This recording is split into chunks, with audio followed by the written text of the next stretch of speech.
Julie shouted at me as I packed my bags. OMG, you aren't seriously going with him. What kind of freak adopts a 16-year-old? He must be a psycho. I don't know, maybe the universe is finally smiling down on me. I couldn't tell if my best friend Julie was actually scared of the eccentric man waiting for me in a limo, or if she was just jealous I was getting adopted by a billionaire. I assured her I was just a phone call away and I was going to be okay. I was not prepared for the life ahead of me, though. I should have known there was something off about the man. See, just a week ago, I saw a disheveled old man crying in the park.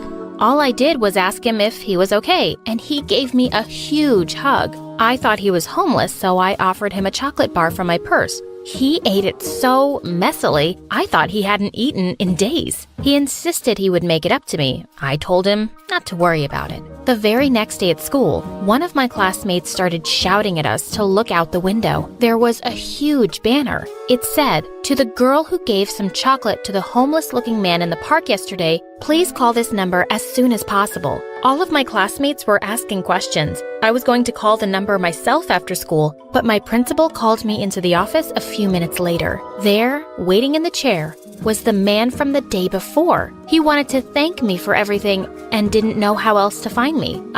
You could have tried Facebook. Sorry, I don't know how to use that. I don't know what I was thinking, but I agreed to let him take me out as a thank you for the chocolate bar. I agreed to meet him outside of the orphanage after school. For sure, I did not expect a limo to pick me up. Well, here we are a week later, and I'm driving to our mansion. It was bigger than I ever could have imagined. Mr. Conrad gave me a tour of the whole house. It was as eccentric as he was. There were a few indoor gardens, a shark tank, and my room had a tree in it. That was probably my most normal day at the mansion. One night, after I said I liked Dumbo, he showed up to dinner riding a small elephant. It broke about $2 million in fancy china and stained glass windows, but he kept saying it was worth it just to see me smile. He was trying so hard to make me happy. As soon as I moved into the mansion, I was moved to the fancy private school of my dreams. I was really nervous on my first day. Mr. Conrad saw that I'd hardly touched my breakfast. He leaned over and smiled. "Don't worry, everyone is going to love you." Turned out, the teachers were super nice, and the kids were really welcoming too. I was getting along just fine with everybody when suddenly, in the third class of the day, Mr. Conrad burst into the classroom with a big box. "The latest Apple Watches for everyone, from our sweet, sweet Dana." All the kids oohed and awed with excitement as he hopped around the class, handing everyone their watches. They looked really happy, but I was so embarrassed. I really didn't need his help to win everyone over. I really started enjoying going to school and everything was perfect, except for one other student, Amber. Amber was the heiress to some tech company. She was the richest girl in school until I got there. She was super annoying and threatened by the fact that I was richer than her. She was always making jokes about me being an orphan or not knowing about the latest fashion trends. This one time, I thought she was being nice and gave me a gift basket full of free jewelry and clothes. I was so confused why she was laughing. I thanked her for the gift, and she started pointing and laughing with tears in her eyes. Those are from last season. OMG. That night, I called Julie and told her about it. Julie and I thought Amber was the weirdest, meanest girl ever. I mean, the basket was worth more than $80,000. I could live with it. I found it all so stupid and funny and loved telling Julie about how the stupid rich girl was trying to get me today. Most of the time, it just involved giving me a bunch of free stuff that I gave to Julie later when I visited her at the orphanage. I told Julie today, Amber told me, I bet she doesn't know a Gucci bag from a Coach purse, and handed me a bunch of free handbags. Mr. Conrad overheard me talking to Julie about my problems with Amber, and he immediately offered to help. I told him it was okay. I was doing fine with it all. I can buy her father's company. That'll show her. I told him I appreciated it, but I was used to doing things my way, and ruining her life because she made fun of my clothes seemed a little extreme. I told him that teenage girls can get catty. He gave me a really weird smile and said he heard me loud and clear. I probably should have asked what he meant. The next day at school, Amber came up to me in the courtyard and started making jokes about my shirt while I was talking to this guy Xander. All I did was ask, "What are you gonna do? Give me free clothes? That'll show me." Xander and I laughed, and Amber got very red in the face. Amber asked him why he was hanging out with a loser like me and how he could have a real girl like her. Before I could say a word to her, I heard something I'd never heard before in my entire life. Amber screamed and ran, and I dropped my book and fell over. Xander went running in the opposite direction. It was Mr. Conrad and a tiger. Everyone was staring at us with a mix of horror and confusion. He laughed and said, "Get it? Because girls are catty? Where did you even get that?" "Oh, I had a buddy fly her in from Hollywood. She's harmless. Look, I can ride her like a king." Then he said to the tiger, "Roar, babe, roar." And the tiger roared and rubbed his knee with her head. He looked so ridiculous, and everyone was laughing at him, except for me. I was a little upset he'd managed to scare Amber and Xander away. I guess that's how parents are supposed to be. Mr. Conrad did a lot for me, and it was going to take more than almost feeding my enemy to a tiger to get me to be mad at him. But when Julie visited, she didn't find it as funny as I did. Julie said, "He brought a live tiger to school, Dana. Are you even safe?" I told her that I was, and everything was okay. But she kept pushing me. "Yeah, it's great and all that. You go to the Bahamas every month and have a private jet. But do you ever get to be a real teenager?" I told her to mind her own business, and it was super obvious that she was just jealous. Julie looked hurt and said, "Who are you?" Then she left before I could even apologize. I felt bad immediately. I'd never thought about it, but Julie was right. At my old school, I always had friends. I had plans every weekend and was constantly asked out on dates. At my new school, it seemed like everyone avoided me now. Mr. Conrad had made me an outcast, but I assured her he was just doing normal rich dad things. Deep down, I knew though, he took it to some incredible extremes. One night, I'd stayed up really late doing homework and went to school feeling like a zombie. I was really tired and my limo driver was late, so this guy from school offered to drop me home. Boy, I would have said no if I knew what was waiting for us at the gates. Mr. Conrad saw us and yelled, "Who are you? And what are you doing with my daughter?" He pulled a bunch of crazy-looking interrogation tools out of his briefcase. I managed to pry him away long enough to explain that I was just tired and a boy from class had offered me a ride home. He went from treating the boy like a criminal to treating me like a hospital patient. He whipped out a flashlight and asked me to follow his finger and if I was dizzy and if I thought someone had poisoned me. Without even waiting for a reply, he hopped in the boy's car and drove us all to the hospital. It was so embarrassing. I didn't think it was ever worth bringing a boy into my life again. That was until Xander. After that boy told the whole school how intense Mr. Conrad was, everyone avoided me like the plague, all except for Xander. He literally brought me a bouquet of flowers just in case it was more than a lack of sleep. How cute! I decided I wanted a boyfriend, and I wanted Xander to ask me out. I knew he was the one. I just needed to avoid Mr. Conrad finding out. Xander had seemed super interested in me before, but after the tiger incident, he got more distant, although I could feel he was still into me by the lovely looks he gave me and his warm smile. So I decided to make the first move. I really tried to drop some hints, like I was pretty embarrassing sometimes. Once I put on a bunch of makeup, walked up to him, and told him I was very available this weekend and had no plans at all. His response? "Me too. Hope you find something to do." Amber hopped over, hung all over him, and said, "Hey, Xander, look how desperate she is for a date with you." Thanks again to Amber's bad attitude, he immediately ran up to me. "You mean you really want to date?" Mr. Conrad made it seem like he was a little overprotective. "I don't want to mess with a guy with a tiger." "What? No, he wants me to date super badly." "Well, only if your dad's okay with it." That's when I finally got asked out on a date, and Amber was fuming. I know I said Mr. Conrad was cool with it, but the guy brought a tiger to school because a girl gave me free clothes. I decided to keep Xander a secret, just for a bit, and only tell Mr. Conrad when the time was right. Until then, I told him I was visiting Julie for the night. He insisted on flying us out to France or letting us use his yacht, but I insisted we just wanted a fun, girls-only evening at the orphanage. I drove down to the city and met Xander at a comic convention. It was the easiest way for us to have fun while keeping my secret. We hit it off super well. He was a little weirded out that I made us wear costumes, but figured it was just a fun Comic-Con thing. Our date went so well that we decided to go on even more. We couldn't dress up in costumes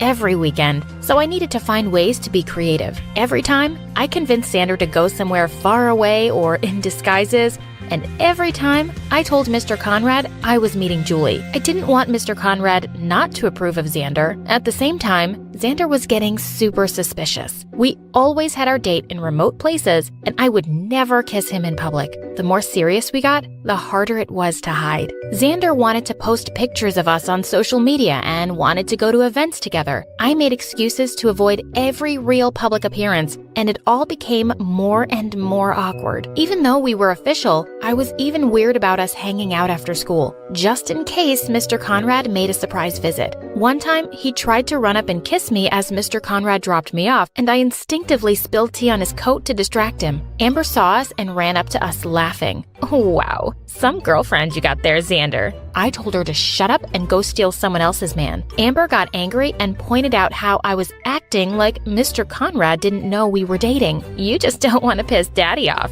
you spoiled baby." I swear I was about to punch her, but then Xander interrupted and said, "That's crazy because Mr. Conrad does know about us. Right, Dana?" I quickly changed the subject, but it was obvious it had gotten to Xander. The final straw came when I showed up to our date wearing a long trench coat, giant sunglasses, and a huge hat. I told Xander it was the latest fashion, but he stared at me with a hurt look. Are you embarrassed of me because my family is only millionaires?" I assured him it was all fine and told him I was just nervous about telling Mr. Conrad. He was perfect and I loved him just the way he was. He said with a broken voice, "Then why do you want to hide me?" I tried to explain how Mr. Conrad was a little sensitive and I wasn't sure how he would respond to everything. He told me that he wasn't some secret. He wanted to be a part of my life. I told him that I would slowly introduce him to the important people in my life. I decided to take us out on a double date to introduce him to my best friend. The next day, Mr. Conrad asked if I wanted to join him on a weekend trip, but I told him I couldn't. I told him I was seeing Julie again, which wasn't a total lie. I just left out the part that we were on a double date. He seemed hurt, but understanding. He said he felt like I was always going over there, and he hardly saw me anymore. He explained she was always welcome to come here, but I insisted that I liked visiting the old orphanage. "You really miss her, don't you?" He gave me a huge hug and told me to have fun. I kind of felt guilty leaving him and lying, but I would tell him about Xander soon enough. I called Julie and apologized for what I said. She forgave me and was happy I was enjoying a bit of a normal life with Xander.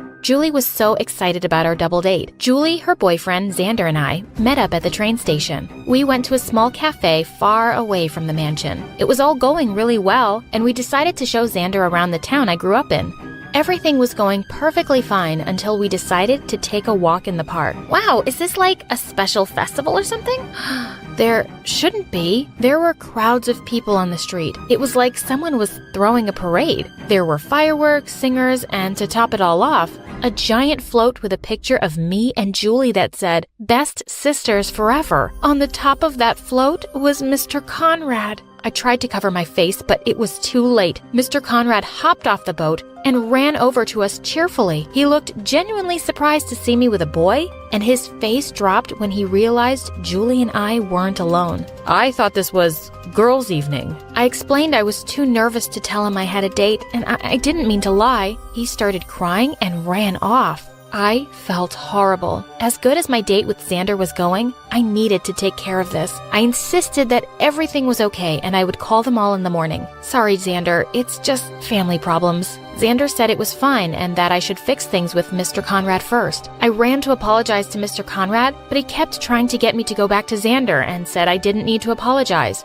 "But I lied to you, and now you're crying." "It's not you, it's me. If I don't need to apologize, then what's the problem?" He explained he was just so happy to see me pursuing love and happiness. He said he was too busy working and never had kids, and by the time he realized he wanted them, he was too old. He explained that he didn't want to die alone, and the world smiled on him when I came into his life. He wanted to give me everything he had and more. Why did you come here anyway? I figured you missed Julie so much, it made sense to adopt her too. My offer still stands if you want. That week, our mansion got a little more crowded. We had a party, and Mr. Conrad brought 2 golden statues of me and Julie hugging each other and put them on our outdoor water fountain. Julie and I loved living in the mansion. Mr. Conrad got us into some crazy adventures, but it was always fun together. Xander and Julie's boyfriend even joined us in some of our antics. I don't think Mr. Conrad will ever worry about dying alone again. I don't think the mansion is ever empty. It was the happiest day of my life. I was finally going to his concert. We were trudging back home when I met you in the car. Saw nothing, heard no nothing in my heart. Whoa. Hi. I'm Stacy, and this is my crazy story of spying on my crush and finding out his biggest secret and the love of my life. After the concert, as we made our way home, my friend stopped in the parking lot to take pictures. Hey, get off! That's Russell's car! I noticed she'd left a speck of dust on it, and I started to clean it off. Oh gosh, Stacy, get a life. It's not like he'll ever notice you. I turned around to see Maya, the school queen bee, looking down on me. I told her she was wrong. We're totally friends. Are you now? Then I don't suppose he'd mind giving you his jacket, would he? He wouldn't mind at all. Great then. Ask him to lend you the one he was wearing tonight and bring it to school tomorrow. Or else. With that, she was gone. Oh no. What was I going to do? Stupid, stupid, stupid. I was so mad at myself for playing right into Maya's hands. Just then, I saw it. The key to my reputation, my only salvation. I knew what I was going to do. The trunk of the car was unlocked, and I climbed in. From there, I got into the back seat and grabbed his jacket, and immediately I decided to smell it.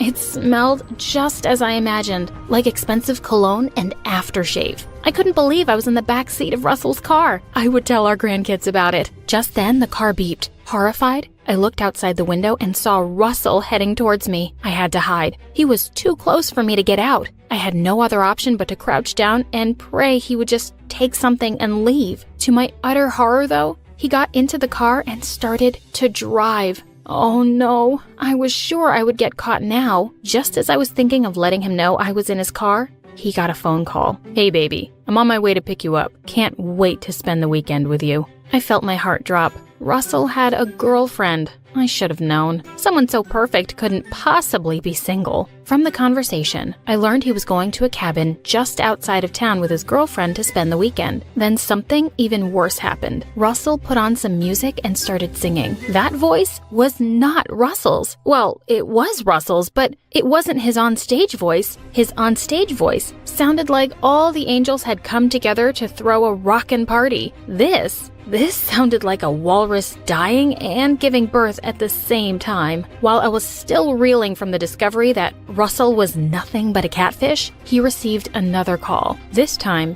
he didn't answer immediately and held his breath. I could tell, even from my hiding place, that he was tense. When he finally answered, the voice at the other end sounded robotic. You got my money? The turnout at the last event wasn't as big as I'd expected. I'm a little short. I need some time to figure it out. You have until Tuesday. In the back seat, I was freaking out. I'd only wanted a stupid jacket. I did not want to know my future husband was a catfish who couldn't sing to save his own life. And he was involved with criminals. Finally, Russell started slowing down and pulled the car to a stop. Thank God. Maybe he'd leave and I could get out. Just then, he reached over to the back seat to get his jacket and jumped when he touched me instead. Not quite the electric moment I'd imagined our first touch to be. Who the hell are you and what are you doing in my car? Before I could even say a word, he glared at me. Stay down and don't even breathe. The car door opened and his disgustingly gorgeous girlfriend hopped in. Then he started making out with her. This was just getting better and better. After what seemed like forever, he started the car and his girlfriend asked him to sing for her. Babe, we've been over this. I've told you that singing for you makes me feel cheap. I don't want to ruin the beauty of what we have. What nonsense.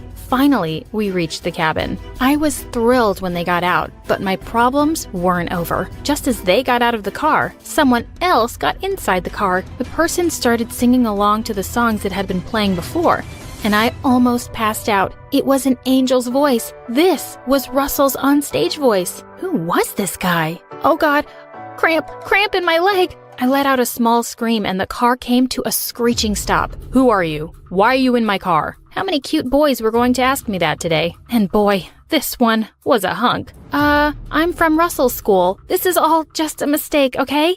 Please don't tell anyone. He looked a bit worried. You heard me, didn't you? I won't tell anyone. I just want to go home. He nodded slowly and started driving again. We got to the cabin. He got out, and I waited for a minute before opening the door. As soon as I stepped out, I was pushed to the ground. Glaring down at me was Russell. Come inside. We need to talk. A huge bodyguard outside gave him a slight nod, but completely ignored me. The other guy, the real singer, was nowhere in sight. Russell led me to a private room and turned to me angrily. So, they sent you to spy on me. Who set you up for this? Russell, I have no idea what you're talking about. I wasn't spying on you. I was just trying to steal your jacket, but it was a dare. Maya dared me. He didn't look convinced. Just then, his girlfriend showed up and accused Russell of cheating on her, but he told her to shut up. She just stared at him in shock. Which one of you is involved in this? I need to know right away. I'm sick of this drama. She looked just as confused as I felt, but Russell locked the door. He said nobody was leaving the cabin until he knew who was blackmailing him. I told him I didn't know anything and begged him to let me go because my parents would be worried by now. His girlfriend started crying and asking him what was wrong. Then she turned to me. You witch, what have you done to him? He's never talked to me this way before. Just then, the door flew open and a man walked in. What's going on here? Russell jumped. Dad, it might be one of these girls. His dad quickly interrupted him and laughed. You didn't tell me we had guests over? I'll have arrangements made for them. He ordered the butler to have rooms set up for us for the night since it was too late to go back. A while later, while we were having dinner, Russell kept staring daggers at me. Apparently, he no longer doubted his girlfriend because she kept giggling and blowing kisses at him. Dumb bimbo. His dad turned to me and asked me how I knew Russell. But before I could say anything, Russell yelled, She knows! She knows! Immediately, the color drained from his face and he jumped from his seat. You good-for-nothing moron. You told her? Does the other one know too? He turned from Mr. Nice Guy into a monster in seconds. He started yelling at all of us and ordered me to go to my room. I had to get out of there first thing in the morning. As I ran out of the room, I bumped into someone and fell down. Oh, hi, it's you. He quickly shushed me and pulled me up. Hey, yes. It's me, but don't let his dad know you know me. He was still holding my hand, and I was pretty sure I wasn't imagining the sparks between us. Just then, Russell's sister burst in. What the hell do you think you're doing? Get away from him. Hey, chill out. She fell, and I was just making sure she wasn't hurt. I'll just show her to her room. I could feel her eyes drilling holes into my skull as I walked away quickly. On our way up, he introduced himself as Aaron. He said he was the son of the butler. Russell and I, we grew up together. We used to be great friends. Just as he was about to leave, the power went out and I screamed. I hated the dark. Aaron, are you still here? Oh my God, don't leave.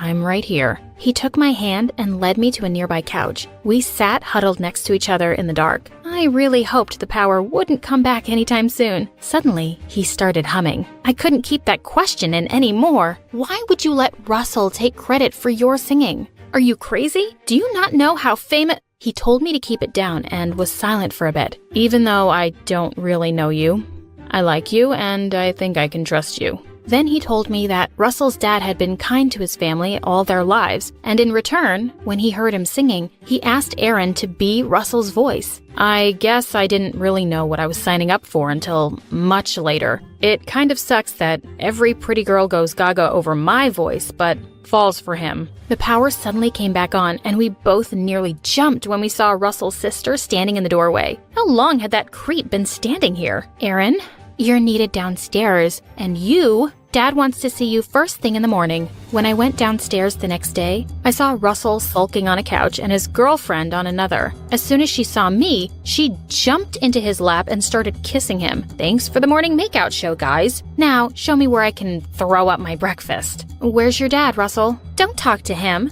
Okay, psycho. Can you ask Russell where his dad is? Before she could scream anything else at me, Russell pointed towards the library. I knew I wasn't going home today. Russell's dad still looked furious. As soon as he saw me, he coldly said that they couldn't let me go just yet. You see, you know Russell's secret, and you were spying on him. Someone has been blackmailing him, and it could be you. I tried to protest, but he just wouldn't listen. He said he had called my parents and told them I was at their cabin and safe. Then he gave me till Monday to confess. After that, it'll be you and the cops. Till then, Aaron will watch over you. He sounded utterly crazy to me, but at least the last part didn't sound bad at all. Maybe Aaron would help me get back home. Just then, Russell's girlfriend skipped past me into the room. As she closed the door, I heard her say something that left me shook. This girl is perfect game. Russell will buy it in a minute. Who were they talking about? Me? Were they trying to make me game for something? Were they blackmailing him? Just as I was going to look for Aaron, I heard a scuffle. I went to check and I was horrified. Russell had Aaron pinned to the wall and was glaring at him. It's you, isn't it? Aaron was trying to break free and it looked like he was trying not to punch Russell. Let go, man. I don't know what the hell you're talking about. Hey, get off of Aaron. Suddenly, I felt someone pulling me by my hair. Ow! Get off of my man. Hey, back off. He asked me if I was okay, and just as I was catching my breath, Russell's sister barged in. What the hell? Why are you clinging onto Aaron for dear life every time I see you? This witch wants all the boys after her. Why is she even here? She's here because she was spying on me. Probably for Aaron. Oh my God, it was just a stupid dare. What is this madhouse? Russell's dad burst in next, and he looked like he was about to pop a vein. What is all this stupid drama? Russell, have you forgotten what a serious mess we're in? Break it up. Aaron, take this girl to her room. Once inside, Aaron told me the craziest thing. He said that Russell never wanted to be a celebrity. He was never okay with the idea of taking credit for someone else's work. It's his dad. He loves the money. He couldn't care less about his son's happiness. Suddenly, I found myself telling him about what I'd overheard between Russell's girlfriend and his dad. Aaron didn't look entirely surprised. He said he would expect something like that from him. Then he said we had to help Russell. At this point, I didn't even want to look at Russell. But when Aaron said he had to expose Russell's dad, I couldn't say no looking into his beautiful eyes. We decided on a plan. Before everyone gathered for lunch, I found Russell's girlfriend alone and demanded to know why she was doing this to her own boyfriend. She looked at me like I was crazy. I told her I knew everything and that I wasn't buying her dumb bimbo routine. Suddenly, she started to laugh and said, "You're a smart one, aren't you?"